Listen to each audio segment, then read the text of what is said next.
పైసా పైసా అన్నాడు గదనే నిన్ను గన్న నాన్న, ఆఖరికి కురిసేది ఆటన సిక్కల ఆనా. పరుగు పరుగు అంటూ తీస్తిరి గదనే పరుగు, పానం పోయినంక మోగేదే డప్పుల దరువు. ఉండదనికే హాని పిల్ల పాపాలతోని, హాయిగా బతుకేను వందేళ్ళు.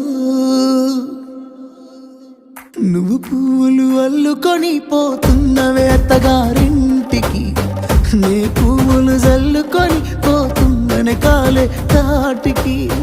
నువ్వు